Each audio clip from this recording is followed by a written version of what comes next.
ضغط كبير سواء بالنسبه للمضيف المغرب الذي فاسي.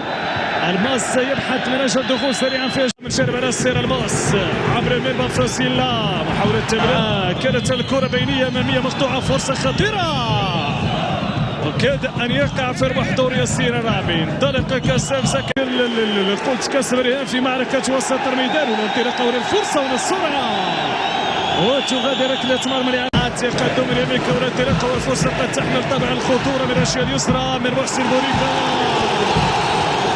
وتسلل يشير الحكم.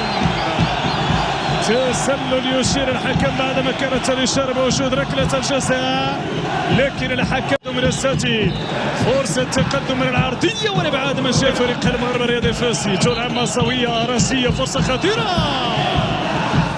مرت جانبيه في ضربه الزراعه اللي كان ميز الكره بين محمد عارف ومعاه اللاعب محسن متولي. انطلاقه من الاشياء اليسرى خطيره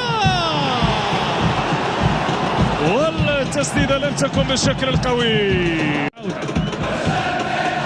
لخطه اخراج الكره كان بها الكافيه مطالبه خلال اليتاون للماس. تلعب مقوسه وللبحث عن راسيه خطيره خطيره. جول جول جول جول جول. بقول لكم كرة المباراة الكرات الثابتة والحاج يوسف كرات يباغت المغرب الرياضي الفاسي في حدود الدقيقة 52 بهدف مبكر لفائدة عناصر فريق الاتحاد. تتغير الآن اعطيات التشويق والهدف اللي سجله فريق اتحاد طنجة. مخالفة بعد تدخل من طرف يانيس رمالة وتستثمر على النحو الجيد. تنفذ عبر القائمة الثانية خطيرة والراسية مرت جانبية عن مرمى فريق اتحاد طنجة. يدار البوريكا لسفيان السلمودري يستني سددا من طرف المدرب عزيز بن عسكر والتسديد تمر جانبا عن مرمى مرباح قال. متولي عبر الطرف الايسر. هنا الانطلاقه هنا المراوغه من جانب علي.